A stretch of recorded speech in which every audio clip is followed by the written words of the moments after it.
Good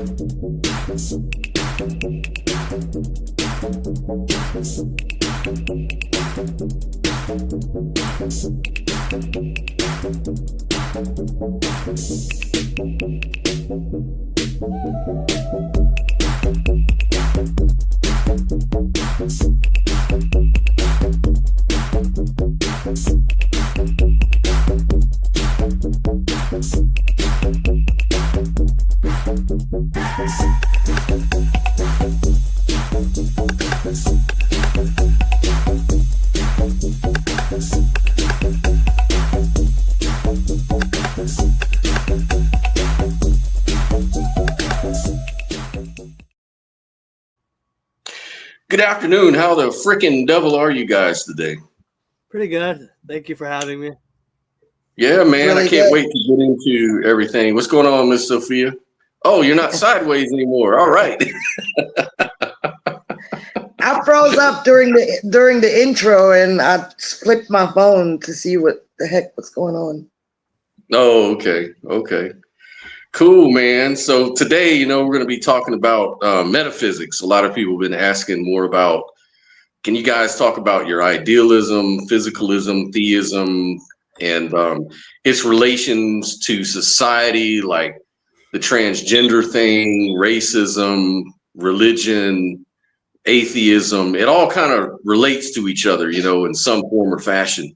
So I was going to kind of go into that, and then Joe Brandt here. So we've got his theory or outline of his metaphysical views that we're going to go over.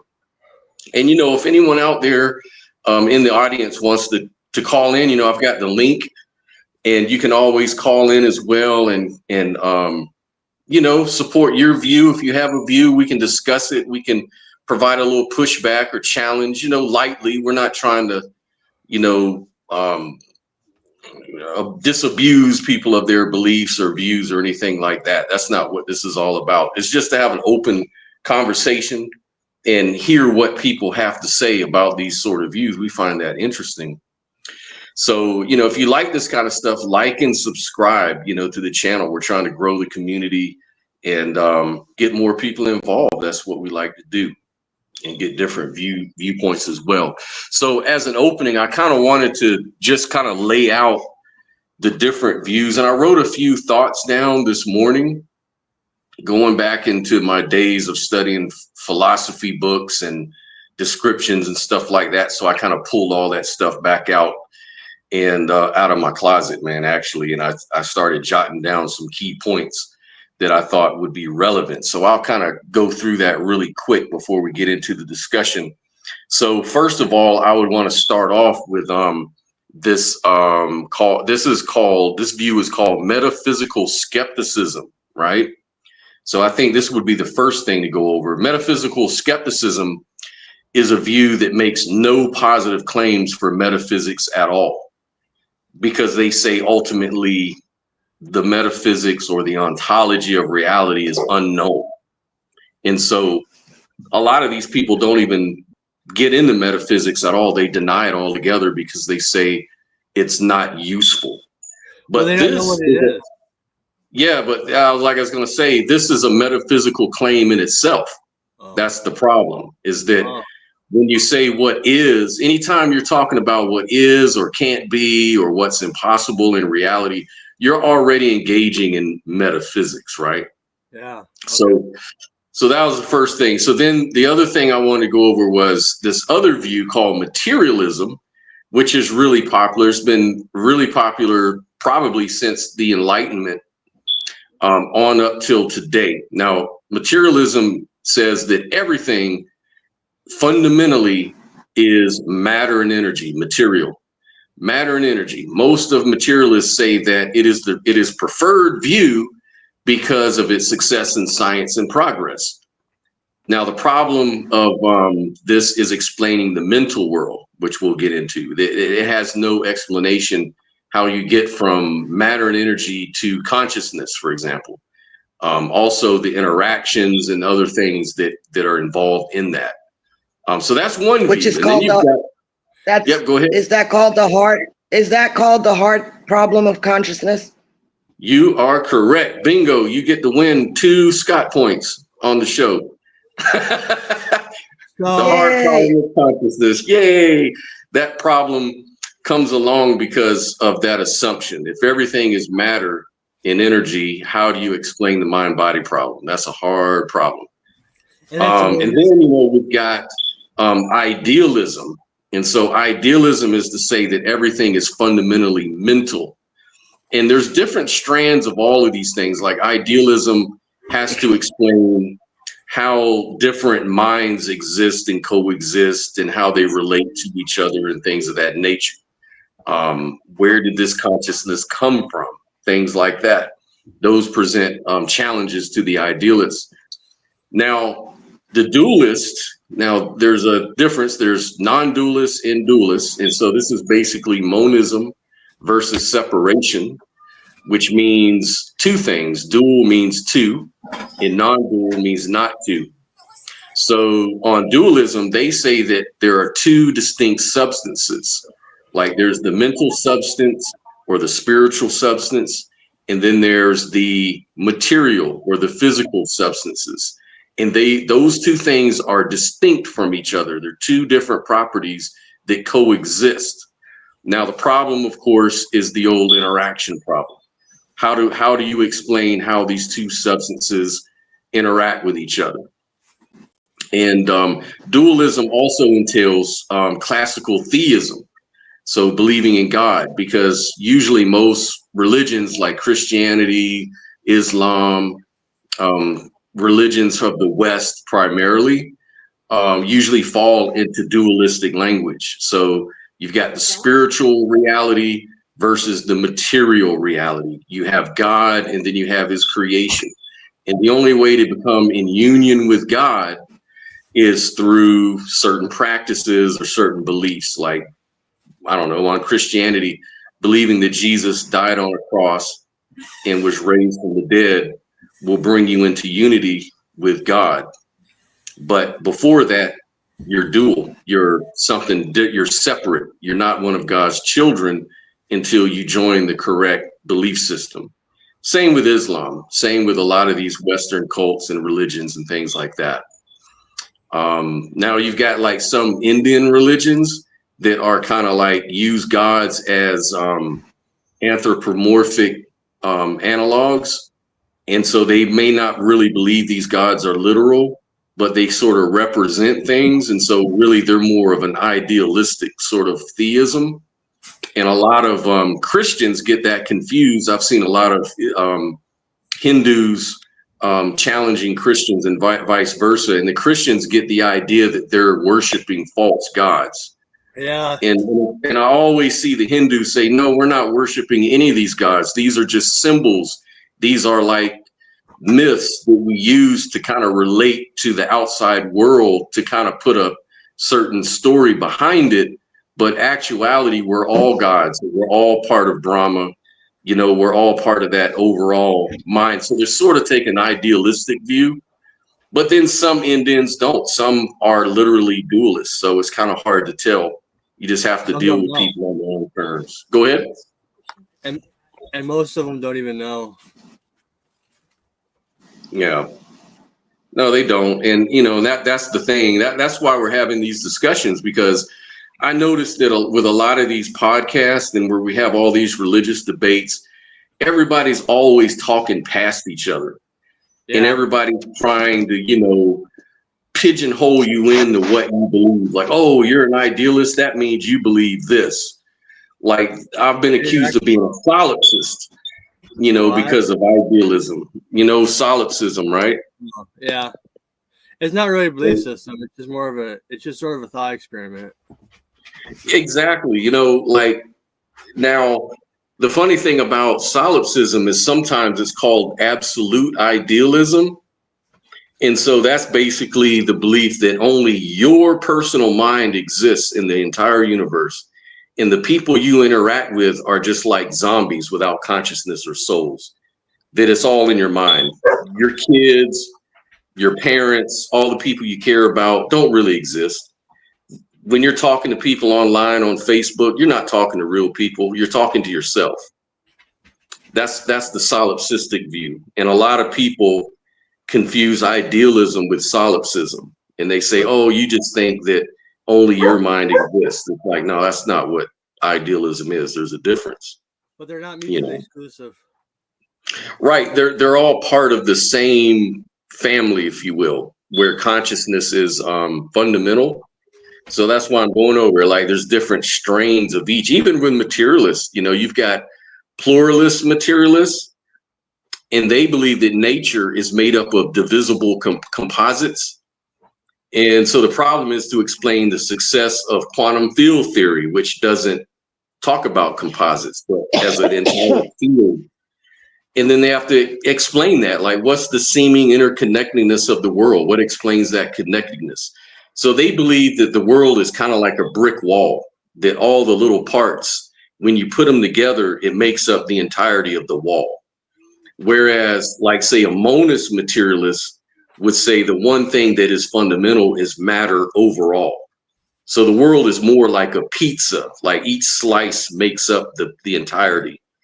But it has to explain the mental world, just like any view of materialism has to, and things like that. So those are kind of the ideas I wanted to get out there. If I missed something, let me know in the chat. And again, if you want to jump in and contribute anything, go right ahead. And what's interesting is how all of these views sort of affect our society, like our views. Anybody have any ideas on that? Materialism is typically used for government go-to, but I think the world would be a better place if there were more like monistic idealism. Yeah, how do you break that down? What do you mean by that? What? Like, I agree with you, but like, how do you think that idealism, monist idealism, would make a better society? What ideas do you have for that? It's more concerned around behavior and your heart and compassion, as opposed to just thinking everything is just dead matter. It makes everybody kind of panic. Yeah, it makes it very. It makes it very impersonal and transactional, which is the type of world that we experience under government, right? Yeah, exactly. So if you have a word, say it's like the word like, what they've done is they've reversed that word so we read it backwards, but really it's read forward. That's exactly what they did to materialism and idealism. Instead of reading it forward, they just reversed it and made everybody go crazy. That's just my theory. Yeah, it's like an upside down world, because now we focus on the material rather than consciousness, and you're almost like brainwashed to ignore consciousness. Exactly. So that way we don't really reach our full potential, because we're not understanding that everything comes from consciousness. Therefore, if I meditate and if I control my thoughts, I create and manifest, my outer reality. So by denying that aspect that is fundamental, they in turn control us through materialism. I think so. I think whenever they did the double slit experiment in the Soleil Convention, I think that's what they were talking about. Should we tell everybody everything's material, or should we tell everything's consciousness? And they said, well, we debunk materialism, but we're going to sell it to them anyways. Exactly. So, like, I think that's been going on for a long time. I think it's. Yeah, you're right. How would materialism or idealism affect, like, say, possible problems with identity politics? That's something I would have to learn about. Yeah, because a lot of identity is based on subjective. You said what now, Scott? Yeah, I was saying, like, how would idealism or materialism relate to identity? Oh, I don't know what you mean by politics, but we identify as a person that we are, but what we really are is reality. we are reality itself. We're not a part of reality. We are reality. We're a rock. We're an apple. We're everything. Right. The non-duality. In non-duality, we are the reality. And I Mm-hmm. think, and everybody's just trying to get rich and stuff, and take away from other people. But I think we lack a lot of compassion from all this philosophy, evolution stuff. I think that's what happened, though. I mean, that's what you want to talk about, right? Is how it affects society. Yeah, that's right. And those are really good points. Hey, Alex and James, how are you guys doing today? Hey there. Hello. Doing good. Hey, baby, can I plug in my computer? I'm 38%. all right. Am I coming through clearly? Yeah, kind of roboting a little bit. Let me have some fun, please. That's not nice of you. Yeah, Oh, that's not nice. Okay. How about now? You ruined Yes, a everything. lot better. Yeah. And hey, Caleb, how are you doing, sir? I'm doing all right, thanks. What's wrong with you? Can you hear me? Yep, Yeah. can hear you You well. ruined everything for me. You really do. I'm going to talk to you about that later. Please Well, don't. I've been Please don't. handling it all morning by Let me myself. do my thing, please. You're embarrassing me. Jesus. She's Some got two family kids. squabbles going on. No, she's got 2 kids. She's having her hands full. Oh, okay. They're little girls. Oh, They're wild. you're wilding out, huh? Yeah, she's stressed out a little bit. I hear you. So I'll go in order. Trying to figure out left from right or right from left. Caleb, what do you think about the conversation so far? Anything you want to add? Well, let's see. I just heard the tail end of the beginning there, so I'll just state my position. I guess I'm a naturalist. Caleb, are you with us? I'm agnostic on materialism and idealism, and Mhm. Something going on. I can't hear him at all. I can hear. Is that better? Yeah, I can hear you. Okay. It's like I think that's on your end, Alex, because Okay. I can hear him. So for me, it's like this. Some parts of materialism make more sense to me. Some parts of idealism resonate with me, but overall, I'm just like I'm on the fence. So. Gotcha. Would you go as far as to say that you're a metaphysical skeptic, or would you just say agnostic? I'd say I'm agnostic. Yeah. Okay. Well, what about you, Alex? What do you think?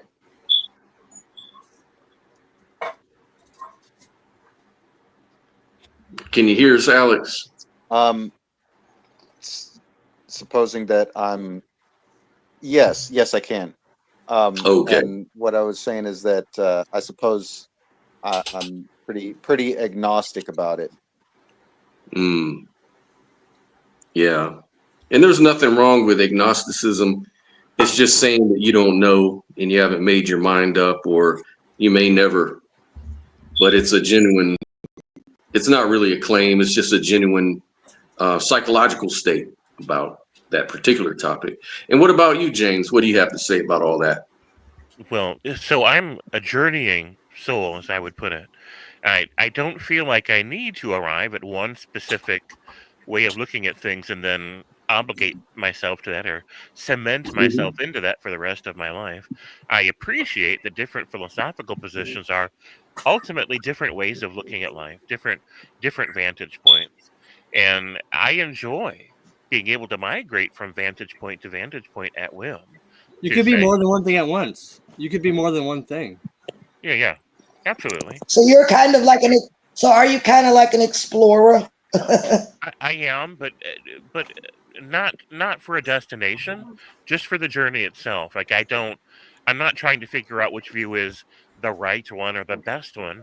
I simply enjoy and appreciate the power and utility, and the exploration of experience to be able to look at things from one perspective, and then to migrate over to this other way of thinking and look at it there too. And to me, it's the experience of fluidity of Yeah, making me too. myself, available to all of that. And I Yeah, me find too. that, yeah, and so that's where I'm at about it. The fluidity.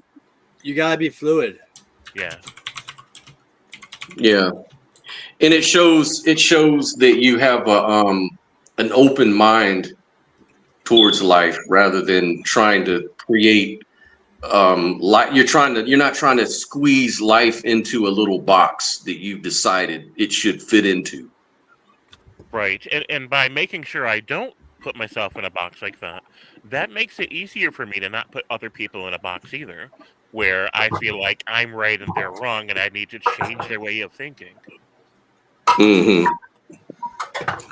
I was in Yeah, I still. I was Yeah. in a religious stream yesterday at a religious channel. And they kept pushing me like, when are you going to make your choice? When are you going to finally arrive at a destination for your worldview? And I'm like, why should I have to? Like why? I enjoy this. Hmm. You know, as long as it's positive benefit, where it's not, as I long as it fosters the best in the way that I interact with my world, I don't see the harm in it. Right. Right. yeah, That makes a lot of and sense. I reckon that they probably want you to be grounded in what they consider to be their like religious or spiritual worldview, and somebody like you just doesn't make sense to them. They think, you should find something established that makes sense to you, that you can put yourself in that box. Right, and it needs to be their exact position. I really need to do my things. She kept on saying, "There's only one truth. There's only one truth," and I'm like, I don't think that's true. No, I'm thinking. I will be eating today. I already had 2 Pop-Tarts. I will be eating today. I'm full. Hmm. Hey, yeah. Hey, Joe, if when you're talking to folks, go ahead and mute. So, Okay. yeah, because he's talking over people. Sorry. But yeah, I can appreciate that open-mindedness, and I'm always like that as well.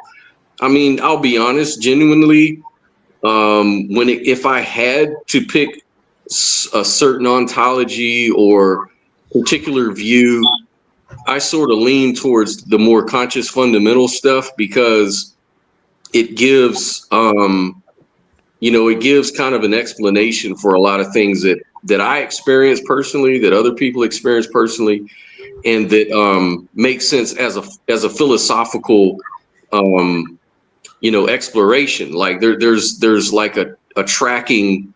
It's easy to track it. It's easy to sort of support it Yeah, in argumentation. And when I say arguments, I don't mean like negative arguments. I mean like in discussion. yeah. To support or not support, and it's all done for fun. And I'm always willing to say I'm wrong about, maybe I'm wrong in my intuitions here, or maybe because I mean we're all wrong about something at some point, so we're not like omniscient. So I already understand that. But it seems like if I had to support one philosophy over another, I have an easier time supporting idealism. It seems like. And most people would. They just don't understand it. They think they do. They think like, oh, reality is mental. Okay. I don't agree with that because I don't understand it. But it's actually pretty coherent, to be honest. Do you think that the reason people are mainly maybe, because I kind of experienced that too, it seems like most people lean towards a materialistic kind of view. Do you think that's cultural? I think that Part of it. a lot of it has to do with that we a lot of times get distracted by what we see with our eyes. And it just sometimes escapes us that there could be deeper meanings, deeper truth, and that there are several layers to reality. So I think it's just easy to believe only in what you can see type of, I was just going to have a question for you guys, because I do want to push back a little on this idea of like materialism just leads to reductionism, because it's like there obviously is that position, and I kind of wonder, like, ask you guys, where do you think that reductionist view stems from? Because it's like you can obviously come to materialism with a cosmic perspective, a deeper understanding of the universe, it doesn't have to go the route of reductionism. So why do you think there's so many people, especially scientists, who go to this very reductionist route? They don't know any better. I think I have an answer. Just based on, so I read this stuff so much, and I watch so much of this stuff. I'm just like addicted to the whole topic. So from what I've gathered from all of that information I've been taking in, the reason why most scientists are reductionist is because it works. It happens to work. Like, if you want to know how do we get wetness, you can reduce it to the emergent properties of combining molecules together to create, water, and then the wetness and all of that kind of stuff. You take that same principle and apply it to really anything, and it's been very, very successful. But that is, those are descriptions of behaviors. They're descriptions of how things operate and behave in the world. That's what science does. And so when we talk about metaphysics, science really has little to say about that, even though particular scientists themselves will make a lot of metaphysical proclamations, and they'll kind of confuse the two together. It's kind of like, how, I don't know what you guys think, but I think mathematics is a description. It's like a language that we made up to describe the world that we observe, right? I agree. But a lot of scientists these days are starting to say that, the universe is the mathematics, like Max Tegmark, Roger Penrose, a lot of very famous scientists, Neil deGrasse Tyson, people like that. They'll say that the universe is actually mathematical, that it's just the math. So they're kind of in my opinion, they're kind of confusing the map with the territory. It's a way to make materialism fit and explain everything. But I don't think it really does. Go ahead. I think what they're trying to say is that reality is abstract. Right. That's what they're trying to say. I don't think they know, though. No, they don't. Also, I think it has to do. I also think I have to answer Caleb's question. I think it has to do with having that sense of control, because we have a need to understand everything and entertaining. Go ahead. No, you keep on going. That was good. No, I was just going to say it's one of the reasons why I actually appreciate Neil deGrasse Tyson, is because he, as a science communicator, he's one of the few that tries to have a deeper connection with the universe through materialism. It's like he's one of the people who if the universe, he's the one who originally came up with like that saying of the universe is, we are part of the universe, but the universe is also within us, and it's like that's deeply resonating. And it's like I feel like, can I touch on that? I mean, on a physical level, that actually is true too, though. Where reality, you could word it. What I like to do is I like to word it better. So Neil deGrasse Tyson said that the universe is experiencing itself. I would say, yeah, but it's better to say that it's reality that's experiencing itself.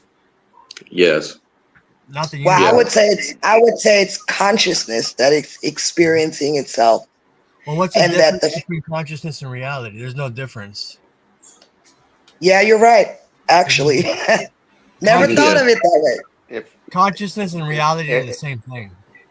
Yeah. If I may, really quickly, just regarding Neil deGrasse Tyson, I am inclined to listen to him and give credence and weight to his statements that he makes about physics and mathematics.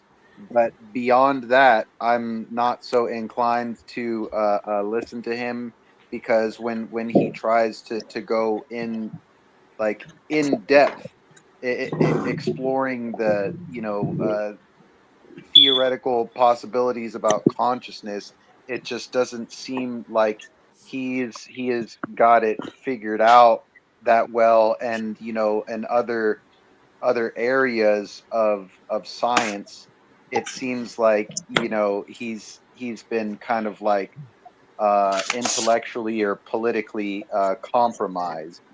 You know. I mean, he doesn't. Yeah, He he's definitely got does a not lot have of critics. No, he doesn't have a philosophical background. That's for sure. So. Right. I Yeah. know it's the same thing with Sabina Hassenfelder or Richard Dawkins. They speak well of Yeah. Wheelhouse.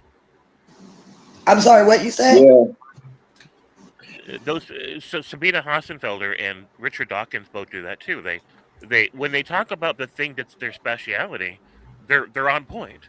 But every time they go far beyond what their actual training is, it's just like asking a janitor what they think. I mean, Right, it's really right. hit and miss. Yeah. I agree. Yeah. And I Well, imagine that that's why some people actually do believe in like a god or a deity, because there's so much information in the universe that one human mind could not possibly comprehend everything. It's not possible, right? But theoretically, it is possible for all knowledge to be contained or known or knowable by a single entity.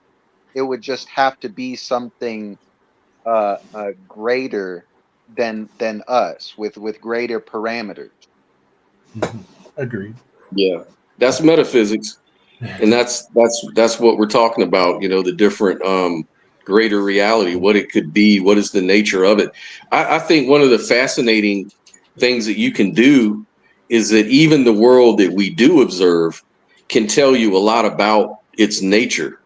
Like the fact that we have this possibility of experiencing it, kind of like what Neil deGrasse Tyson says about the universe experiencing itself, or reality experiencing itself, or consciousness. What kind of universe would allow for consciousness and this sort of participation in it? You know what I mean? Like, why should it be possible? I just think that people be asking weird questions. Like, just think about yourself as an individual. You have the power to create, and before you create anything, you think of it. It's all happening mentally, and then whatever you create, you can interact with that.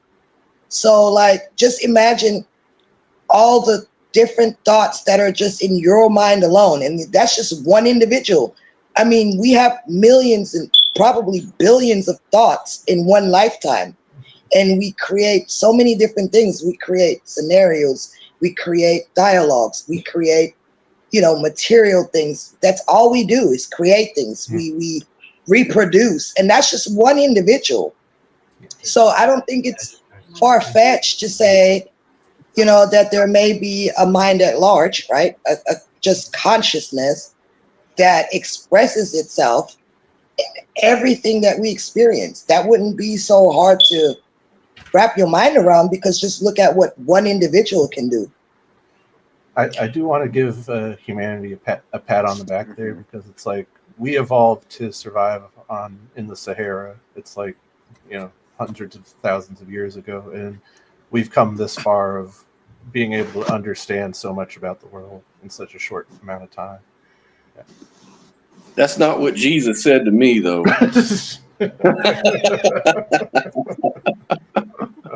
No, but I agree with you. And that brings up another thought I had about this leading up to our discussion today. It's like I was looking at one of my old books. They were talking about why consciousness from an evolutionary point of view. And so there's a materialistic view that says that, well, consciousness came about as an evolutionary process because an emergent property. Like an emergent property, because for you to know the difference between a lion behind a bush and, say, a gnat that's flying around your ear, the fact that you're conscious and can distinguish between those things is going to help your body survive and help your species survive over time. And so that's how consciousness actually arose in nature, was through that evolutionary strength. advantage, right? Which makes perfect sense. And then, so the question is, well, why consciousness? Why? So it goes back to the same question of that particular chapter. So why did consciousness arise from evolution? Like, we can see like the utility of growing fins for a fish, arms for certain land animals, bigger brains for, apes and things like that, elephants. All of this gives them an evolutionary advantage. But why consciousness? Why is there something it's like that should be associated with that? And so they were saying that, well, actually, we know that this stuff can happen in the dark because most of your neurons exist in your stomach. And it does a lot of digestion. It does a lot of signaling. It does a lot of things to help you survive. Yet there's no real experience associated with it that we know of.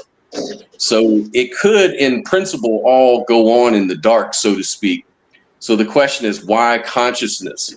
So it goes on to say that, well, it could just be a byproduct, like kind of like how, men have nipples, but those nipples have no real function in nature for men. And then say like chins, a chin has no real function, yet all of these creatures evolve with chins and nipples and things like that apparently has no use. But the difference here that I had about that whole statement was, if consciousness, supposedly a very complex thing, supposedly very central to our survival and central to our meaning and understanding of the universe, it seems like if that's just a random byproduct of evolution, then you should be able to say that about anything that we've evolved in our bodies, right? And that kind of like just destroys the whole theory. It becomes so unrigorous that you can stretch it out to apply to anything, and then the whole thing kind of falls apart. What do you think? You're so pretty there. Oh, well, okay. I could touch on that a little bit. So they're always talking, the materialists are always talking about consciousness this, consciousness that. Can they define it? What they mean by consciousness? No, there's like so many definitions that renders it meaningless at this point, I think. But I thought consciousness, in simplicity, is just subjective experience. Yeah. Reality, subjective experience. But I don't think any online dictionary, I think they all say what consciousness is unambiguously, that consciousness is the surroundings or consciousness is reality. But they call consciousness like an emergent property of the brain. That's not a definition, that's a cause.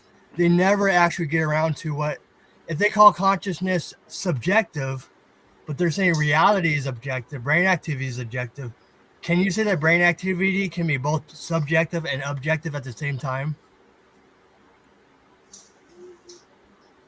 I think that's a hard one. Because I think we may have explored this a little bit. What I'm going to say really quickly is I think we explored this a little bit on a previous episode, that there are going to be some scientists who have attempted to you're roboting a little bit. Quantify consciousness. How about now? Yeah, you're roboting. It looks like we have a comment from Moo Finks. Says, but isn't, and I think this is directed at James here, it says, but isn't saying you enjoy the exploring from one perspective to another without glamorizing any one perspective essentially a self-contradiction? The rest of his comment is in the following comment. Yeah, I'll bring that up. Because then you're saying the right concrete perspective is not having any one concrete perspective. Let me get the next one. I can. The last one's just laugh out loud. Yeah. I saw that. Yeah, I can address that. So, I'm not saying that every single perspective has equal merit, or that every single perspective is necessarily reasonable. It's just that every time I notice a way of thinking or looking at the world or looking at life or the experience of life, every time I notice that there is some merit to it, that there is some utility to it, or there's some logical merit to it, or there's some experiential merit to it, like then I'll play with it. But I'll dive right in. I'll try to make that perspective my own as I look around at life and the experience of it through my own eyes. And I try to be observe my own observations, as it were. And and then I get whatever I can from that, which helps me better understand people that favor that view of life. And then when I migrate to a different way of looking at things, that gives me a different bird's eye view of what's happening, a different appreciation for what's happening. And so I don't necessarily I don't consider all perspectives valid. For example, religious fundamentalism, I don't consider that to be valid at all. I think it's garbage. But I like studying it because I want to understand what drives that perspective, what utility are they getting from it, what are the costs, what are the benefits, what are the mechanisms that are generating that, and what does life look like through those eyes? Because I want to understand the wider range of human experience, even parts of human experience that I don't think are necessarily healthy or reasonable. And so, I try to explore those to the best of my ability. So I don't know if this completely answers the question, but I don't know that there's any one perspective that is absolutely true while all the other ones are absolutely false. I don't think it works that way. I think that for the most part, different philosophical perspectives notice things about life, notice things about the experience, or experience things, or enable people to have an experience through a perspective that are unique to that perspective. And I think that there's some value in most different ways of looking at life and experiencing life. And so I don't think of it as a contest where one has to be right and all the other ones have to be wrong. But I do certainly favor certain ways of looking at things compared to others because some ways seem more reasonable to me or more productive to me than others. And I actually Well, love that. I love that attitude because that's like very close to how you would define empathy. In order to understand things, you trying to put yourself in their shoes or see it through their eyes, and you gain a lot of understanding that way. And I think that's a really good way to be. Like, why do you have to have this rigid, ideology about life? Like, we're all trying to figure it out, right? Right. And I think that well, I think that everybody has some things, right? We all sometimes say something that's true, right? And every ideology, every religion has some kind of truth to it, right? We're just all having different experiences and choosing different paths. And I think it's very non-judgmental of you, so I don't see the problem with it. well, here's a little pushback to James, what he just said, because you said you were pointing out that you don't agree with the fundamentalist Christians, right?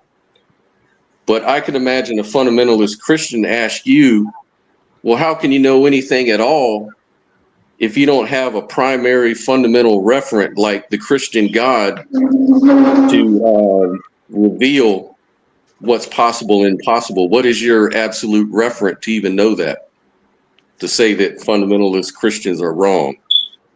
So there's a couple of different ways to respond to that. My favorite way is to say that I ground my reality in SpongeBob, the eternal hall monitor, and because of him, I'm always ready. That's a good one. Yeah, my favorite. But we have to acknowledge that people existed long before Christianity existed, and when Christianity Amen. Hallelujah. there you Let me go. say. When Christianity finally came along, they built upon what other people had already figured out about life, about the human experience. Amen. Hallelujah. I love this guy. Yeah. And so what Christians do, fundamentalists, not all Christians, the fundamentalists do, they like to colonize. They like to plant flags of ownership. Amen. Yep, they Yeah. see a concept that they like, and they're like, "Oh, we invented this shit," and I'm like, "No, you fucking didn't." And they're like, "Yeah, Thank you. Yeah. Preach. Thank you. that's my response." Hell that's yeah. really good. Oh, Scott, I did want to address the whole consciousness thing when being with regards to evolution. Yeah.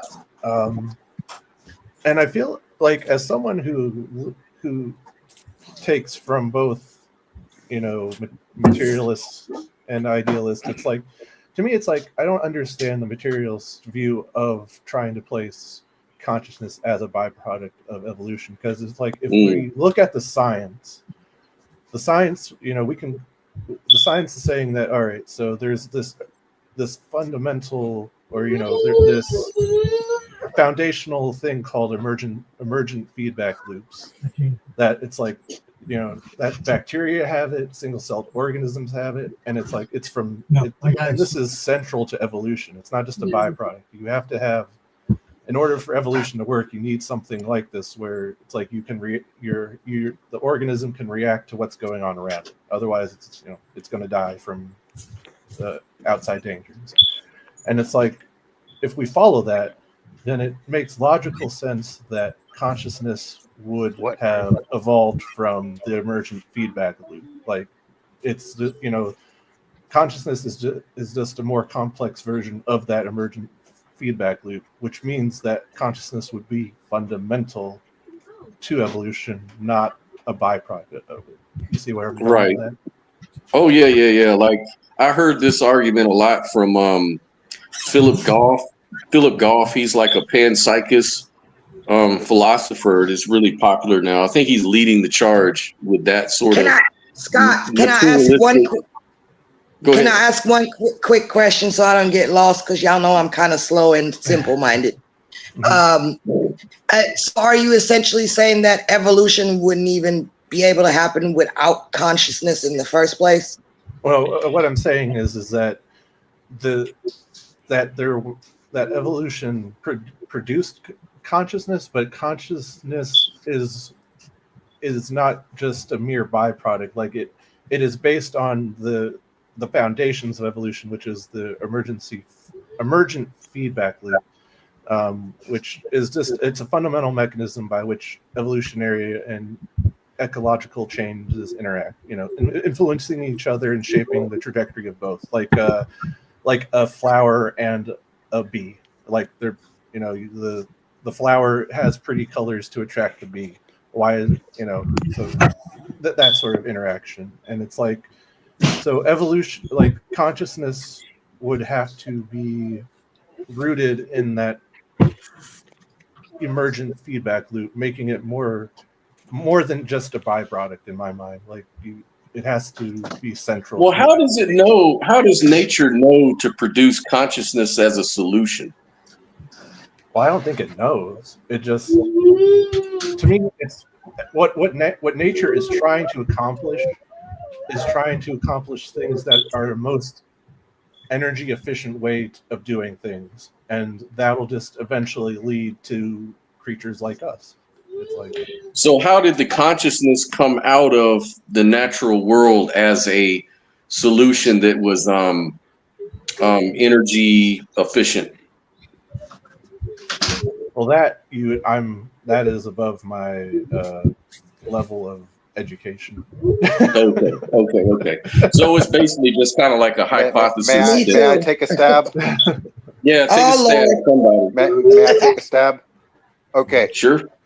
All right. So, just based on the things that I've seen from scientists attempting to understand consciousness and quantify it, what I believe from either a materialist or an idealist perspective. Okay, so you've got two distinct possibilities. Either consciousness is fundamental to this reality, or it is essentially inevitable, because when you talk about life, which I've kind of gone into this on previous shows before, the way I believe about reality, or I'm inclined to believe about reality, is that one discipline that's more foundational, creates the possibility for the next. For instance, math lays the foundation for physics, and physics lays the foundations for chemistry, and chemistry lays the foundations for Mhm. life. So, being that So that's reductionism. So you're one thing reducing. follows, being that one thing follows another, simply from a kind of like a more materialist point of view, um, that is just simply bound to happen if it is not fundamental, because of the Okay, way that life works and evolution works. So what do you I've got mean, a question. It's Alex? gonna happen. Alex, when you say that consciousness is fundamental to reality, are you saying that consciousness is reality, or is consciousness some process or object that's fundamental to reality? Because I notice a lot of people say fundamental to reality and not just reality Hmm. itself. What do you mean by Mm. fundamental to reality? Well, I mean, it's I am not certain, but you what you're saying could be the case. It could be that consciousness is reality, or it could be that consciousness is a fundamental property of reality, and there would essentially not be a reality without consciousness. Yeah, For because But Google. then what is reality though? Like, if it's a fundamental part to reality, then what is reality? It's the one thing that exists, but it has nothing to compare itself to. Because when you try to define the one thing that exists, how are you going to define one thing that's the only thing that exists? Yeah, that's the theistic, the argument against theism too. Singularity, like, Sophia, Yeah. you said that consciousness is a subjective experience. Yes, but that's just the same thing as reality, just another word for it. We still can't define consciousness, but it is everything. It is reality. That's possible. I don't Right. know. So what is he? So what is he actually saying though? That consciousness emerges from the natural process of evolution? Is that what you're saying, Alex? It's an illusion. They're saying that it's an illusion. Consciousness is an illusion. It's not. It doesn't really exist. It's just a physical process. But the physical process of the brain generates consciousness as an illusion. We all think consciousness is an illusion. It's just that some people think that the illusion is one and done, whilst other people think that the illusion is cyclical. Yeah. See, Neil deGrasse Tyson says that consciousness isn't real, well, or he says that it could be the fact that we're asking the wrong question. Like he'll say that, well, consciousness, you just think that you're thinking. You're not really thinking. You just think you are, Yeah, which that's to the me illusion. doesn't make a whole lot of sense. I also really worry about the implications of that way of thinking, because if we say that you're not really thinking what you think you're thinking, well, we've contradicted ourselves because we just are talking about what someone thinks. Right. Right? Yeah, that's a good point. In order for you to think that you're hallucinating, you have to think. I don't Yeah. get it. Yeah. This is Well, where even delusions are contingent on being conscious. this is Right. where Neil and other materialists lose me. It's like, what do you mean consciousness isn't real? Right. I also worry Yeah. about being able to say that, we can stop worrying about other people's suffering, because if they're not really feeling what they think they're feeling, then we don't need to have any empathy for them. Oh, hey, James, hold that thought. Yeah, This goes yeah, back to that's a what Sophia. that's Sophia a just good had a way big to deal. that's a good way to dissociate. Yeah, that Dissociate, Sophia I absolutely. was was gonna just say having that's a a good war way with to somebody about that. And we were talking about the that's a good way to transgender. We were talking about oh, identity and go like ahead. I'm sorry. transgenderism and things like that. And Sophia had put up a post that said that idealism really does support transgenderism and identity and things like that as something sacred, because that revolves around a person's personal subjective experience. And whereas materialism logically anyways sort of fails to connect the dots to get to that pathway. Whereas the danger is that if you take a really strict materialist view, you can easily become a bigot, because you can always say, your experience, your subjective identity is invalid because it doesn't match what the material biological appearance tells us about you. As far as I'm concerned, you're a man because you have a penis, but because you feel like a woman or you feel feminine, you're an invalid as a person because it doesn't match. Now, oddly enough, this stuff comes from theists. Well, it's not odd because they're dualists, but that seems to be impossible on idealism logically, but it seems possible on materialists. But ironically, most materialists support transgenders and identity politics. They're atheists, so they're probably Well, going to I'm be just more gonna materialists. Go ahead. I'm gonna add to that and state my theory about that. It's a theory, so don't like kill me or whatever. But Get your I think that pitchforks. right. And so it's about the whole thing about no longer defining what a woman is and basically making it an arbitrary term, and like there's like really no more meaningful meaning to being an actual woman, right?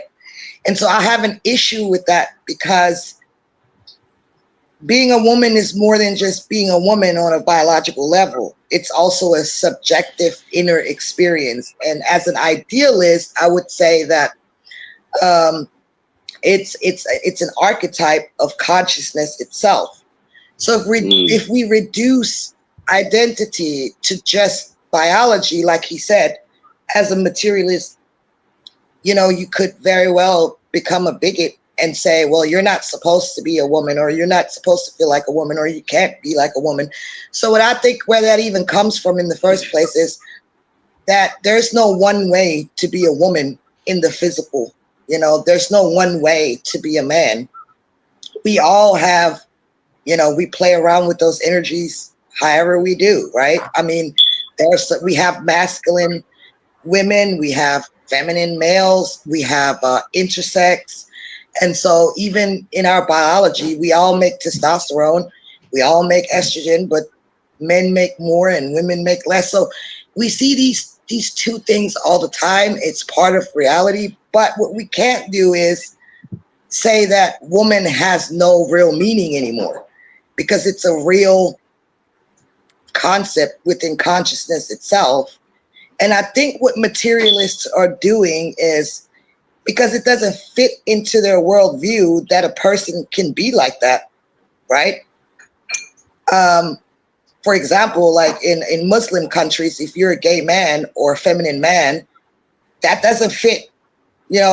Allah says that ain't okay. So in order to make it okay, you would have to transition. You would have to become a woman. And then it's okay. If it has to just fit into their worldview. And so they make you fit into their worldview. And I think that's wrong.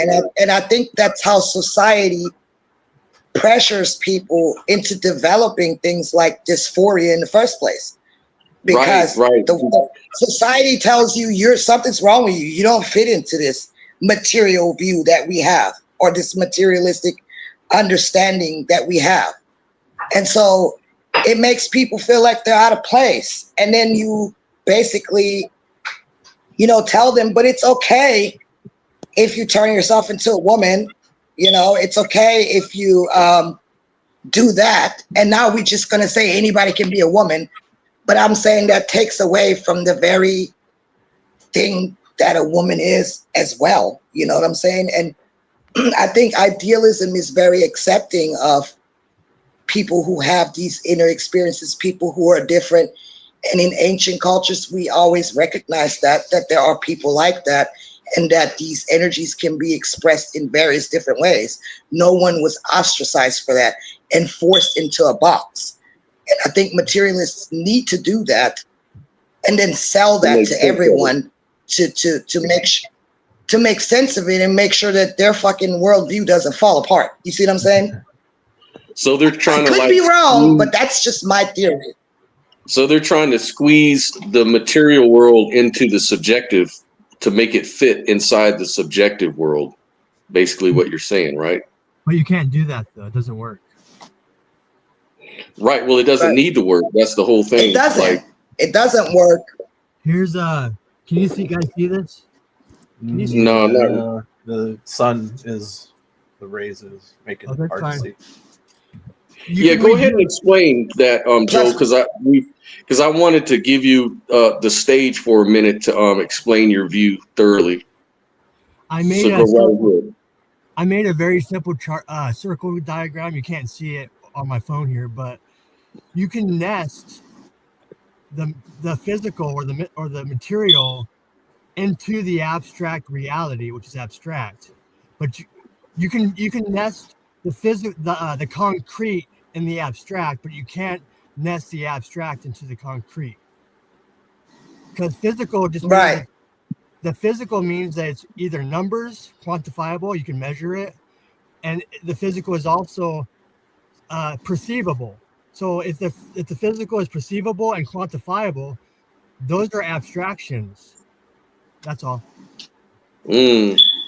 Right, because when materialists have this view and support that concept, oh well, woman is arbitrary, anybody could be a woman, you're kind of rejecting the subjective experience that we've all had as humans for thousands of years, where the concept of woman and womanhood is a real thing, right?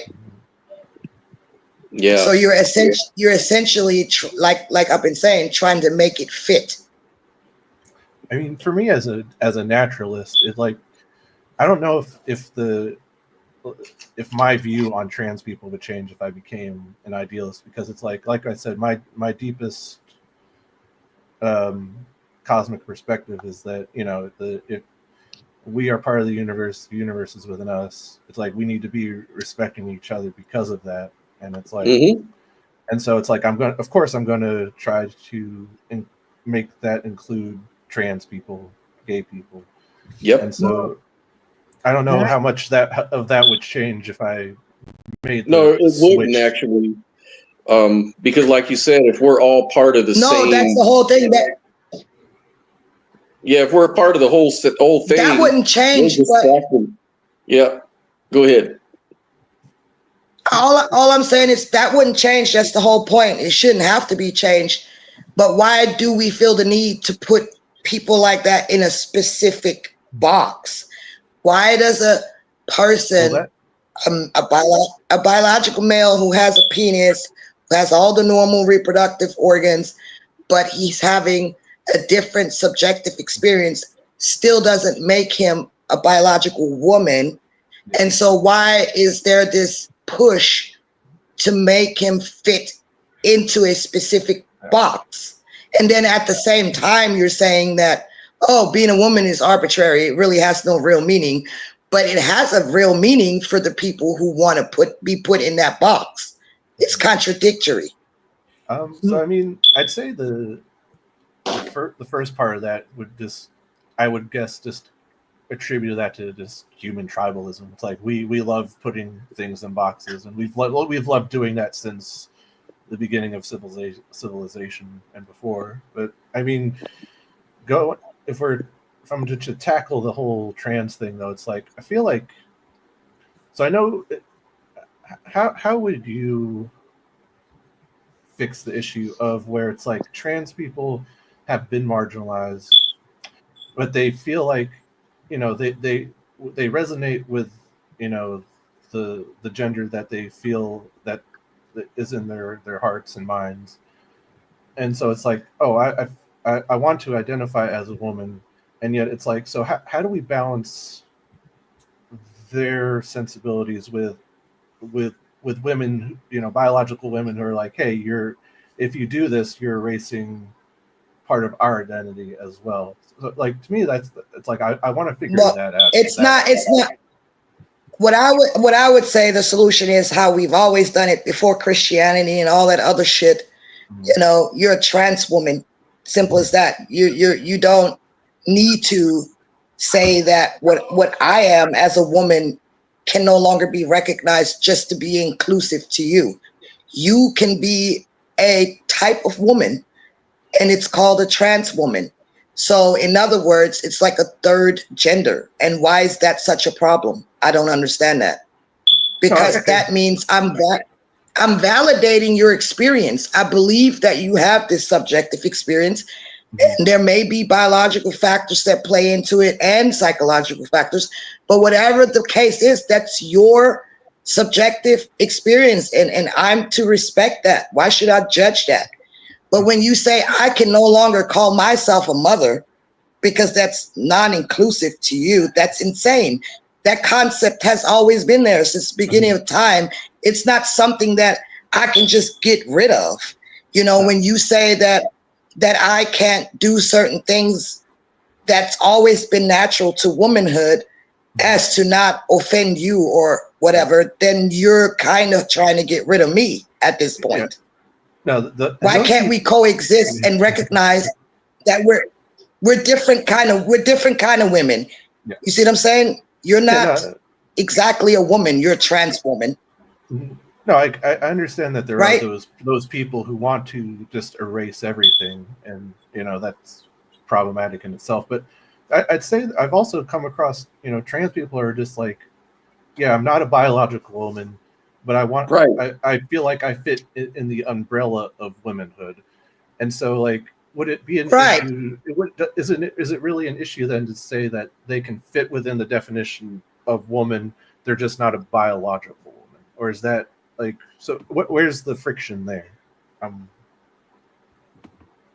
I mean, they don't really fit into the actual definition of woman. Like, we can't just start denying things either. Like, biological things still play a real role in life for survival and whatever other purposes we have.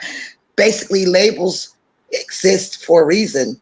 Things are distinct for a reason. There is a distinct purpose behind it. And just to keep it real simple, childbirth is one thing that is exclusive to women for obvious reasons, right? Reproduction or whatever. Yeah.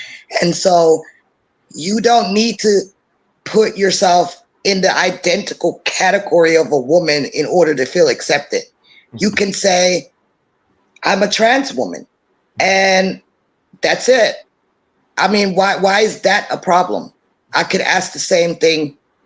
Why do you think that you have to compete in sports against women when 9 times out of 10, biological males are stronger than women? They have different biological advantages. And the only way you could get rid of that, right, is if you start hormone therapy very early when you're still a teenager and you block puberty and all of that. And so now we're actually like interfering with natural processes. And then we're also like, on the threshold of crossing the line when it comes to doing this to underage people before they can even decide that they want to do this, that, or the third. You know what I'm saying? How does a person know at that age that they're never going to want to have children in a normal way, right? Because the hormone therapy essentially castrates you, and that's a fact. So can a 14, 15-year-old say, I want to be castrated? I think we're crossing lines when we do this. but aren't we also crossing lines by saying so it's like there's been a lot of scientific literature into trans gender healthcare, and it's like while it's not perfect, it's like we can look at the statistics and see that people who get trans people who get the healthcare that they need, or at least what we've come to believe is the healthcare that they need, that the suicide rates go way down if they actually are getting the medical care that they. Yes. Are you sure about that? Are you sure about that? Because I saw different studies on that say the opposite, because one thing that was not taken into consideration is how hormones affect you. Hormones affect you physically and mentally. Imagine being a male, a biological male, and having your body flooded with estrogen. Me going through menopause can tell you, when my body started making more testosterone, I felt crazy as shit, and I wanted to knock people's block off because I couldn't even handle or process this feeling of having way more testosterone pumping through my body. And actually, studies show that suicide rates went up. So that should let us know this type of care is not fixing shit. Well, so where do you get that study from? Well, I mean, from our medical institutions, and I mean, it's not just so that means the medical. Well, I mean, not just our medical institutions, but medical institutions across the world. It's like, and it's like even the ones that are like, oh, hey, we've there might be negative side effects to puberty blockers that we weren't thinking about before. It's like even with that, it's like, well, if you look up the medication that's being given, it's actually what's used to sterilize people. Yeah, but it's like even that though, it's like their response isn't the response of what the GOP in the United States is, which it's like, oh, we just need to ban transgender healthcare altogether. It's like, no, it's like they have measured responses to findings that such as the puberty blockers. It's like, well, I feel like there's not, we don't do things in measured responses, at least in the United States anymore. It's like it's all or nothing every time. Right. Well, I'm not saying that. I'm obviously not. I'm not one of those people. I just think we have to really be careful that we be able to. We should be able to discuss these things without being called bigots or whatever. We should be able to reasonably discuss these things. And I just found, being the biological woman in that conversation, when I'm up against trans people, I get a lot of hatred, and they come off very, very mean and immediately invalidate me as a woman, and that's not okay either. I mean, so we need to find yeah, that's no way forward. No, we need we need to find a balance, and we need to be able to. Yeah, I want to add a perspective on that, because like we had mentioned, like healthcare and helping trans people to cope with their condition, and a lot of it in the extreme cases leads to like bottom surgery and stuff like that. So one of the things that I thought about was the reason, in a lot of, like you said, the GOP, right? And Republicans and fundy Christians and people like that will say, well, that lets you know that it's unnatural and bad because they want to commit suicide to begin with. But see, my point is that there's a reason why they want to commit suicide and why they want bottom surgery and all that. It's because the pressure of society makes them depressed for being who they are to begin with. That's where all of this stuff comes from. It's like if society could be more non-dual, which idealism is obviously a non-dual philosophy. So if society could be more non-dual, then there would be no constraint or pressures of your biology. You could just be who you are and have your experience as valid regardless. But because everyone associates the physical with the mental. They're dualists. They say that, well, there's a mental thing that reflects the other part, which is the physical thing. Most people are intuitively dualist because dualism is, the natural thing. I mean, we learn object permanence from what, 2 years old or whatever. So we're all kind of dualists by default. And so this is part of the issue, is that we always make distinctions. This is the root of racism, bigotry, hate from the rich, hate the poor, or vice versa. I mean, that's where all this hate comes from distinctions, from judgments, because we judge from one thing to another thing. And that's the whole idea of dualism. It helps us survive. It helps us to know the difference between the gnat and the lion, or where to put my spoon, when I'm eating. You got to have it. But it's just that on an ultimate level, a non-dualist philosophy seems to be more conducive to unity, if that makes sense. Yeah, and with that, like, can reality exist wrong? Say that again? Can reality exist incorrectly?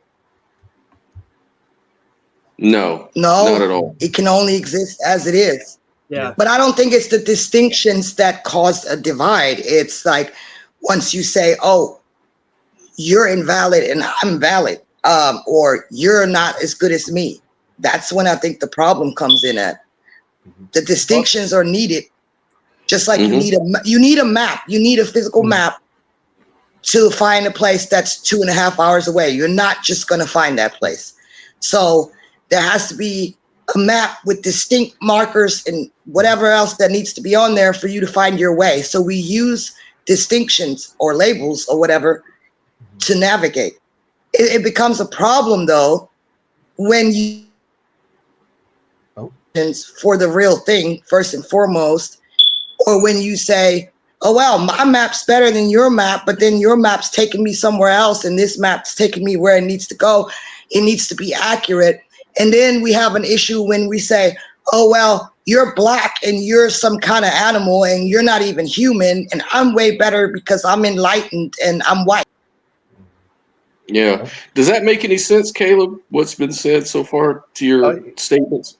Yeah. The only thing I was going to add is, like, I feel like an issue is with our definitions. It's like they're either too rigid or they're too loose. Like the definition that we give into women now, of where it's like anyone can identify as a woman if they say they're a woman. It's like, and that's like, that can erase a lot of, women. It can erase the identity that women feel with womanhood. And it's like, but on the one hand, if you're too rigid and you're like, oh, it's only down to chromosomes, well, that raises different issues of where it's like, we can introduce you to intersex people where it's like a person with XY chromosomes, which you would, if you're going by just chromosomes for sex, that's a male, but they have, I forget the specific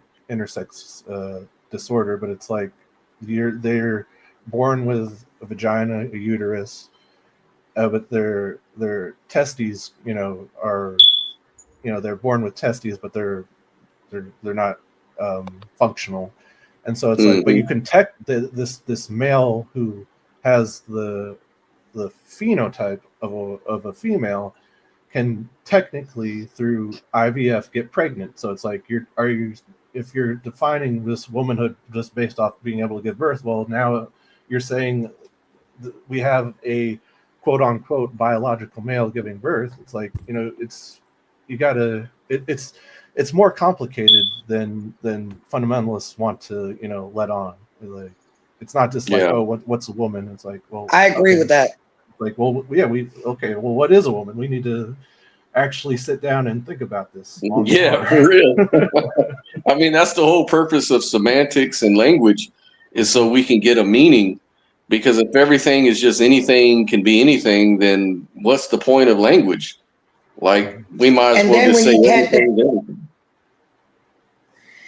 I mean, I just think that it's comparable to, I'm a woman, and being a woman is a distinct subjective experience, no matter how the fuck you put it, right? I'm sorry, I don't mean to cuss. I just talk like that.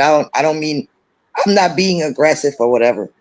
And You're a then naughty you person. come to me and say, well, I feel like you do. Huh? You're a naughty person. You said what? You're a naughty person. Potty Oh, mouth. whatever.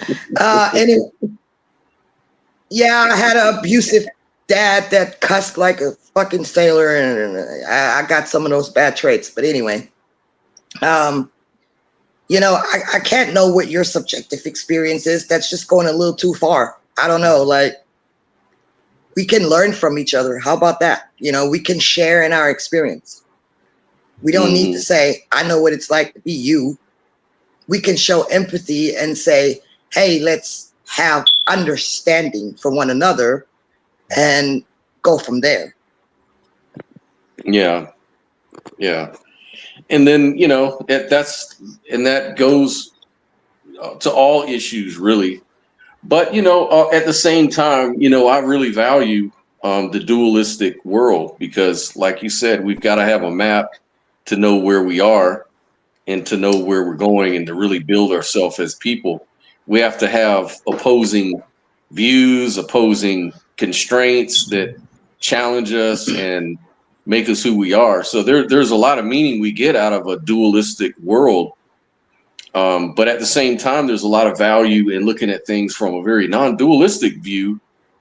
And especially metaphysically, when we get into that conversation, you know, and scientists, even, you know, physics, high energy physics, they like to talk about, you know, is gravity emergent? You know, is time emergent? Is it really a real thing, or is that just a byproduct of the mind? You know, where is time? Where is all of these things? And so, yes, all these abstractions, you know, how can we map these abstractions on? Yeah. And I feel like it's almost futile, where it's like, as humans, we love to categorize things, we love to label things, but, you know, like take science, for example, where it's like, oh, a mammal is, you know, an animal that, you know, it doesn't lay eggs, but then we come across the platypus. Nature just gives us the middle finger. It's, you know? Yeah. Well, let me ask you this, Caleb, because you were bringing these things up before. I think you were saying that our language is just kind of like useful tool rather than really the reflection of what reality is ontologically or whatever. You're saying something like that, right? Yeah. All right, guys, I gotta go. Okay, Joe. Hey, man, thanks for joining. I appreciate you, man.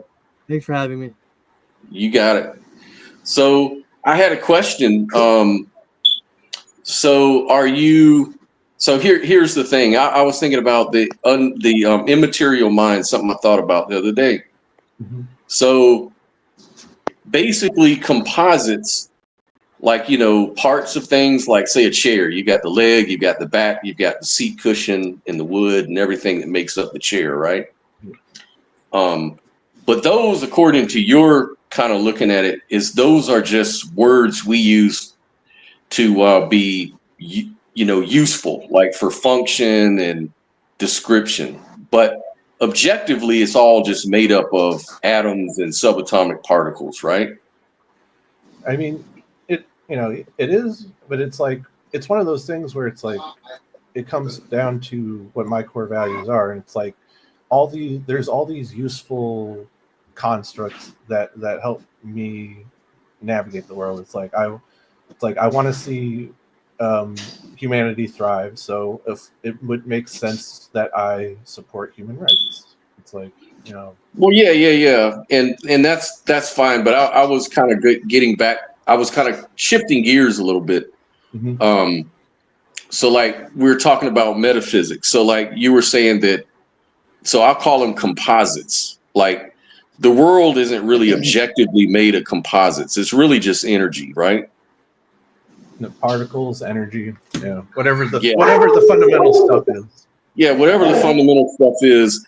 those would be like, I would call them the simples, like the simple fact of the matter. And then the composites are more or less like come out of our language, like how we talk about things, like the leg of the chair, the seat of the chair. You know, it just makes sense of its function. So, but it isn't really, there isn't really a chair. There isn't really a leg. It's all just energy. It's all just the same, you know, fundamental simple, right? But here's the thing. Here's something I thought about, though. Yes. We can, and I'll agree with you, like physical things are just one thing. Like it's just, you know, composites are just abstractions or ways of talking about things to make sense of it. I'll agree with you on that. But here's the thing about the human mind. The mind actually is a composite, because I don't know what your private subjective experience is, and you don't know what mine is. There's a disassociation. There's like a separation. I only know my own personal private subjective experience, right? Yeah. So that would be like a true composite. Whereas physical reality would be like no composites, not objectively. All the composite making the distinctions happens within our mind. So here's the thing I was thinking about was that, you know, premise one, material things are not composites, right? That's the premise. Premise two, the mind is true composites, right? And then the conclusion is that therefore the mind cannot be a material thing. What do you think? I mean, it's like I'm not seeing any objection to that. It's like, to me, it's not so much that it's like, oh, the mind has to be a material thing. Maybe for the materialist, but like to me, it's just like, at least the way I have come to understand it is that the material, the mind is just, it's dependent upon material foundations, and it's like it's not like the consciousness or the mind, it's like you can't like point to it like a material thing, but it's like, right. if you were to get rid of the molecules or the atoms, then the whole thing, you know, kind of falls apart. That's the way Right. What do you think, James, about that argument I just came up with? I think it's above my pay grade. Well, I tried to make it simple. Yeah, I'm going to have to think more about it, to be honest. I need more time to process it. My mind is a very slow-moving machine. It gets there, but you got to be patient with it. Okay. Well, Scott, I have a question for you. Yeah, sure. So, like, I know that idealists love to hammer away on the whole emergent thing, and like, it's like, you know, not a strong argument, but it's like, to me, like, what is truly the underlying issue there? Because it's like, to me, it's like, all right, the whole you know, conscious being emergent thing is no, like, that's no more controversial than a cell being made up of smaller parts and emerging from those smaller parts. So like, I don't know, what's could you give me a more comprehensive like view of like why the that's hold an up issue? Yeah, I'll say it. I'll start off, and then I'll give you I'll give you a really fast answer, and then I'll give you the breakdown. Okay. So the quick answer is category error. Okay. So that's the problem. It's a category error. So whereas molecules combining with molecules creates other physical things, molecules are physical. So when you combine a bunch of physical stuff together, you get, voila, other physical stuff. Kind of like physical bricks, if you pile them all together, will create a physical wall, right? Yeah. That's an emergent property. Well, the difference with consciousness, as we were just talking about, consciousness is not the material thing. So how does materiality, if you combine a bunch of material substances, how does that give rise to a totally different category of substance? That's the problem. So it's kind of like, you know, it's out of the category of physical. So the breakdown is kind of like that, if that makes sense. No, okay. I see where you're coming from with it. Yeah. Now, see, a lot of people will turn that around and say, okay, well, why is that not a problem? Why isn't that same thing you can apply to idealism? Like, how does idealism fix the problem, though? Mhm. Well, it fixes the problem because it says that everything is mental to begin with. It's fundamental. So there's no combination problem like that because everything is ultimately mental. So there's no putting together physical things to come up with a mental. It's all mental. Now, a lot of people don't like that answer because it seems kind of like, it's a brute fact axiom sort of thing. But the thing about that is if you were to compare that to materialism, materialism does the same thing. It states material is the brute fact. Why should we feel comfortable with that? Especially when you combine a lot of material stuff together, and it gives you consciousness isn't really coherent. So now materialism has presented an extra problem, so it's less parsimonious. Whereas idealism is a lot more parsimonious. It's just one thing versus material then the mental. I'm trying to think, like, is it?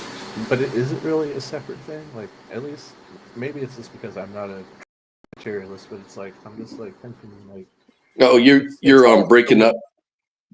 like it's to me, it's all still one thing. It's this that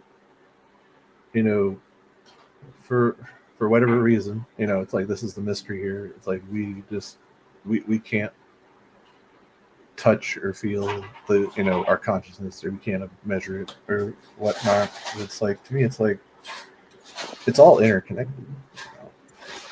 Yeah, that's the what you're talking about is materialistic monism. And so in material monism, they would say that consciousness just is material. Consciousness is physical. It is a material thing. And that's called that's not really emergence. That's called identity theory. So basically, they say that consciousness is just the process of the brain. It is the process of the brain. So it's a physical thing. But it's kind of short-sighted because it's basically, again, saying that, and they even compare it. They'll say that it's like kind of like the steam that comes off of a steam engine. It's like it's all part of that physical process, or like digestion is to your stomach. Yeah.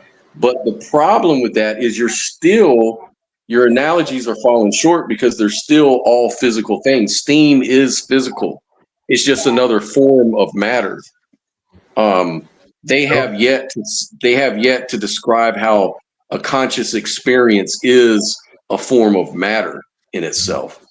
Because if it was, it would be an existent thing. Like you said, you can't really point to it, measure it, weigh it, anything like that. An experience is totally private, subjective, and it's nothing that you can even evidence in the natural world. Like there's actually no evidence for consciousness at all.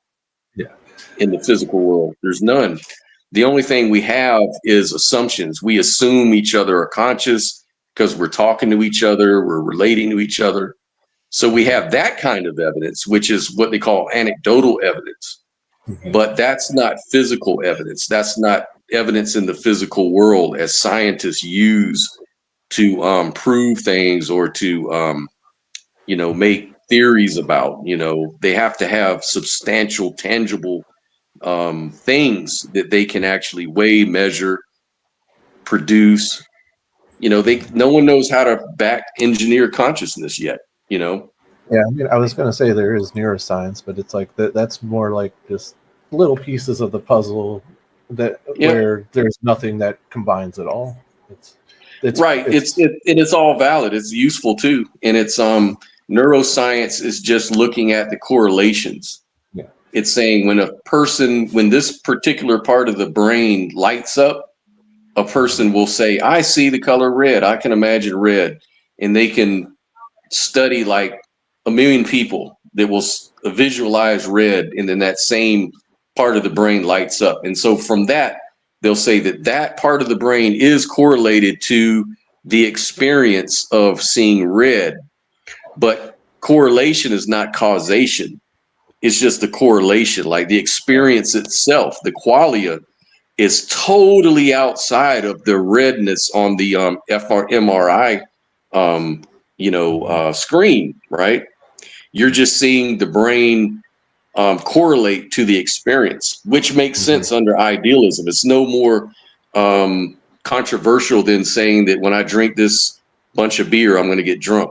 It's like the same thing. You can affect the brain. I think it's called a dissociative process. Idealists will call it like where an impersonal dissociative process will affect your consciousness. This is part of what idealism predicts, that, if we are all disassociated minds like that, and the physical world is simply the appearance, then within that appearance, within that cosmic dream, if you will, there's going to be certain mechanics to it, and it's going to appear a certain way. So if your brain damage looks this way and it correlates with your not being able to function a certain kind of way or whatever, that maps on. That's just what a conscious experience looks like from a third party vantage point, if you would. Let's see. I know you brought up identity theory, which I'll have to look into, but I'm not even sure that I agree with that. It's like I'm not sure how I'd be able, if I can accurately describe what my position is, but it's like I'm not sure if the consciousness is physical or not. I'm just like, I feel like without any material in the world, it can't be brought about. Like it's dependent upon the physical, but like, is it truly physical itself? I don't know. Like it's like I think like to me it's like, would there even be gravity if there were no objects for it to do its thing? Right. And that's very similar. That's very similar to a idealistic view, because there's a view that idealism, like this mind that we're talking about, this greater mind, it's not like a human mind. It could be described as a law, like a Platonic law or a Platonic object. So you could say that all ethics, all mentality exists somewhere in the geometry of reality, right? But they only become actuated when they fit into this relation. So relations are a little more fundamental. So it could say that you put two objects together, let's say, now you have consciousness, because now you have two things that must interact with each other. And so this little Platonic object becomes actuated when these two things meet. It's kind of like generating electricity. Like there's a formula for doing that. But the laws are there. The laws are ever there. They're all over the place. So it doesn't matter. It's like gravity, like you were saying, it's a good analogy. So you could say that the mind, the consciousness, is that potentiality.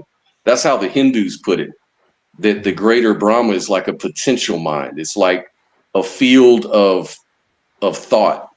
And once the relation comes into being, then the thoughts become actuated and start making forms that other minds can, modulate. So kind of like if you look at quantum field theory, like there's this idealistic view called I think it's called quantum idealism or quantum field something. I forget. I was just looking at it the other day. But basically, how like in quantum mechanics is basically it's called quantum field theory. So fundamentally, the world is just a field of potentiality, like a field of potential. Yeah. And then when an excitation happens in the field, That's what gives rise to what we call a particle that evolves into a world or a universe or a person or whatever the object is we're trying to describe, right? Well, at this quantum field level, everything is unified, because when that, let's say that part of the field becomes excited and becomes like a person or a chair, you're still connected to that field. The field just excites. It doesn't separate from the field. It's still the field. It's just expressing itself a certain kind of way, right? So everything is basically entangled at that level. They call that quantum entanglement. In non-locality, everything is really in one quote unquote place or one quote unquote time, right? In the field, excitations of the field or expressions of the field. Well, if it's talking about everything, then you could say the mind is part of that. You know, your qualia is part of that field. So that's really where the mind resides. It resides in the field. And that's an idealistic, that's just another way to describe idealism. It's part of that greater mind or that greater field of being. You could put it that way. Okay. And so all minds, even though they're disassociated and local and illusory, because we have this illusion of separation and that we're not part of any field, we're just standalone existings, you know, but actually we're all part of the quantum field. And that means everything, our, you know, all of our thoughts, all of our dreams, all of our qualia is part of that same field of potential. It all exists in a timeless, eternal way. And it's just beyond our experience. That's why it's really hard for us to wrap our head around it. But if you really take the science seriously and you just put the logic together that you are your mind as well, then it all kind of comes together that, you know, idealism seems to fit. Mhm.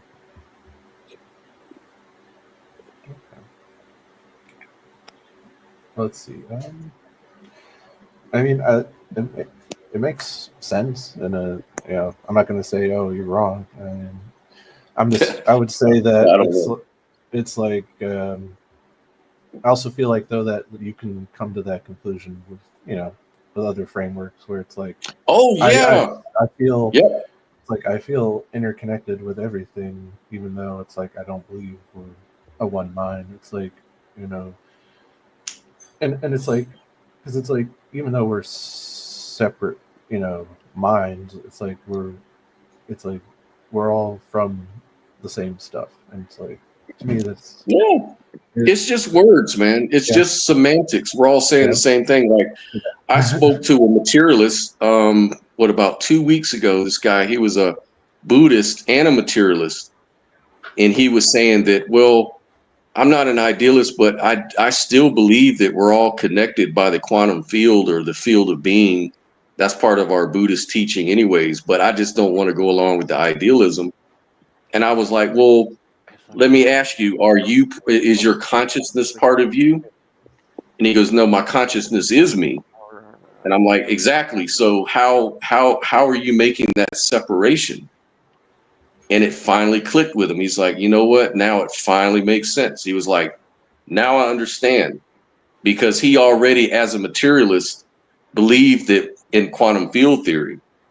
He just never really thought about consciousness as being part of what makes us who we are until he really started putting his own Buddhist perspective on it.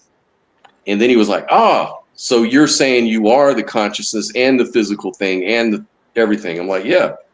So it's like, and it all goes back to the same field that everything comes from.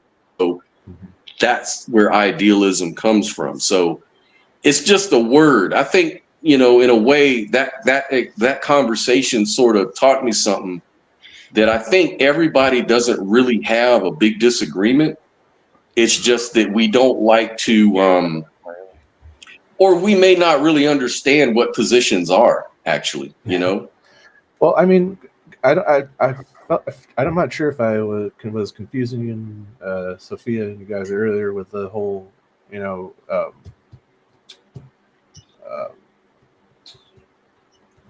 the feedback loop. It's like, Oh to me, yeah. it's like, I know I wasn't sure if I was helping you guys or not, but it's like, to me, Yeah. it's like you can, even though there's no, explanation as to what consciousness is, it's like, to me, like, you can at least look at it and be like, okay, so there's this emergent feedback loop, and for however it happened, consciousness is the end result of that.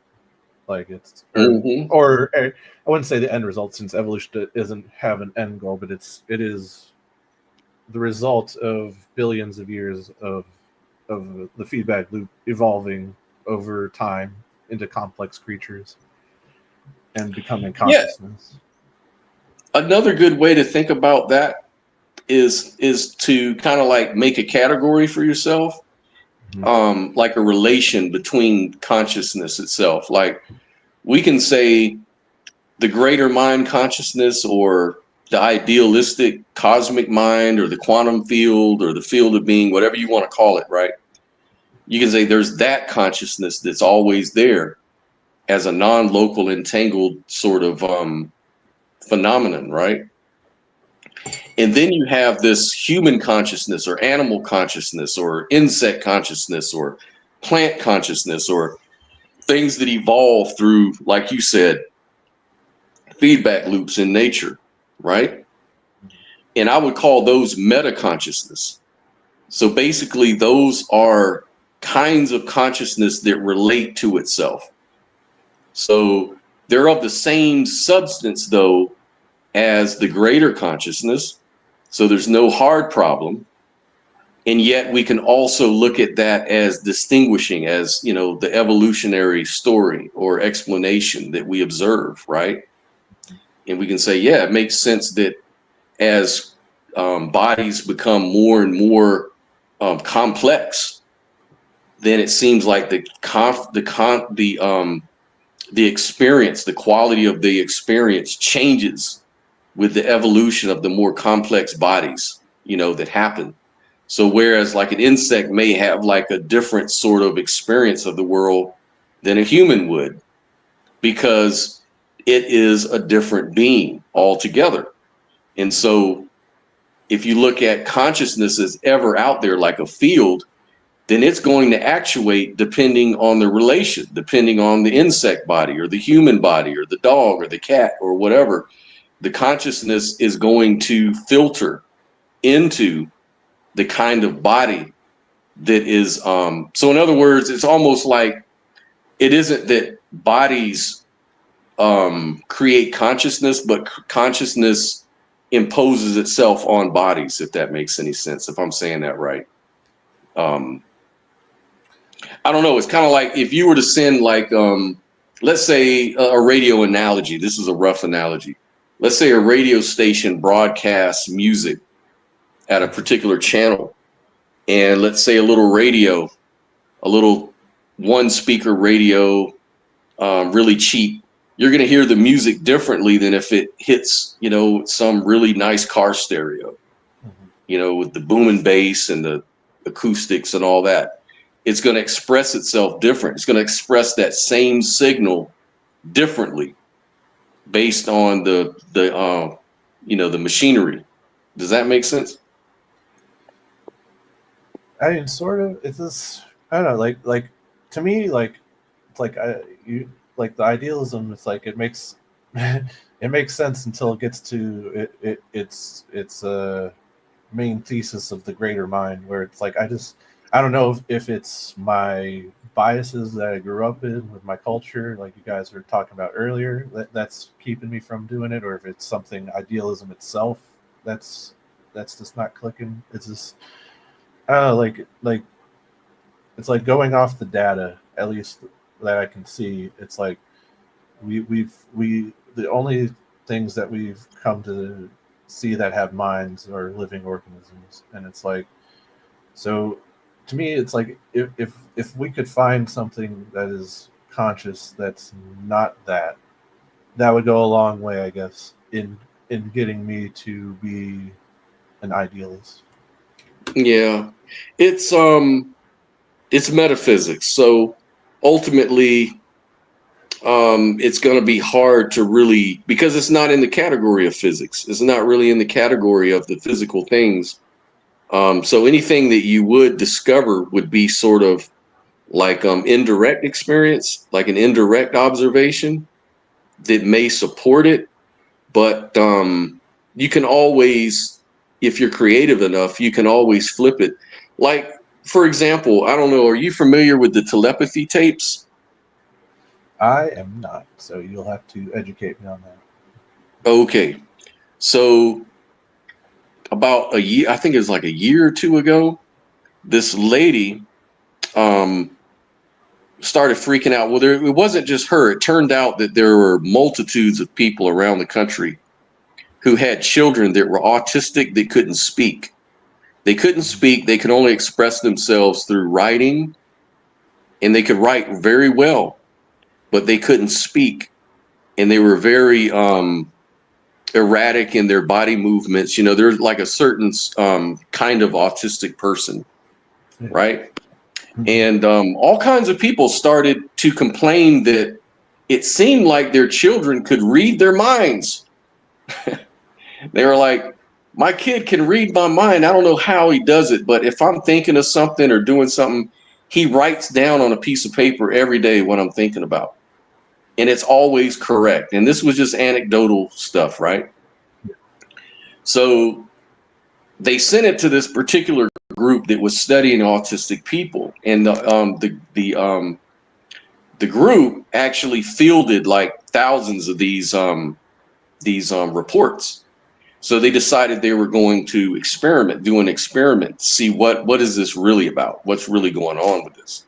Mm-hmm. So they started bringing the kids into these testing centers to try to test for telepathy or to mimic what was happening. Yeah. And they did the study for like over a year with these thousands of kids, and what the data produced was just mind-blowing. Like, it's actually, they can't explain how these kids are able to write down what their mothers are thinking. In fact, it even went further. Most of these kids started writing down what the cameramen, because they wanted to, eventually they started putting it on camera because it was so intriguing. They're like, dude, we got to get this on camera. And then the autistic kids started talking about what the cameraman, they were very fascinated with the cameraman. You know, they're like, I like the cameraman. And so they all started writing what the cameramen were thinking.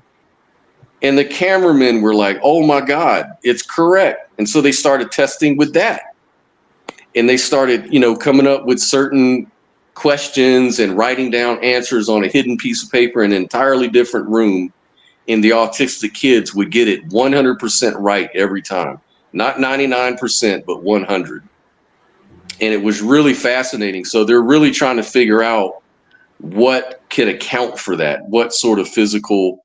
So what they kind of, so far, what they've concluded is that they think that with autistic children, they're sort of synesthetic.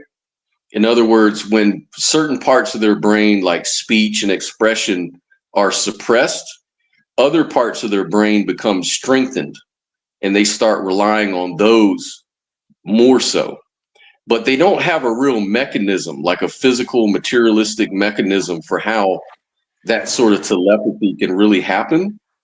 And they've tried to debunk it. They've had a whole bunch of debunking people come out to try to, you know, debunk the whole thing, and they haven't done it yet. So it's still a just out there mystery. But you can read about it. You can look on YouTube about it. It's like really popular now. It's going crazy. It's called the Telepathy Tapes. It was released in December, and it's really fascinating stuff. So it may provide like some sort of anomaly that supports idealism, maybe. And I say maybe because actually, the way I understood idealism, that should not be possible. That mainly is possible under dualism, because in idealism, minds are disassociated from each other. There's not supposed to be me being able to understand your subjective thoughts and vice versa. That should not happen under idealism. But it does happen under dualism, like a spiritual sort of dualistic view. But then I did watch Bernardo Kastrup was talking about that. He's a big idealist philosopher, and they're trying to get him to explain how could that be possible under idealism. Doesn't that put a pebble in the shoe of idealism? And he was saying that some theory that maybe there's like it's porous, like maybe minds, certain particular minds have the ability to not be so disassociated from others, something like that, but something not very convincing. But yeah, that could be an anomaly you could look at, is what I'm saying. But I don't know. I mean, there's a bunch of anomalies that, are just head scratchers. Like, I know, what was it? I forget.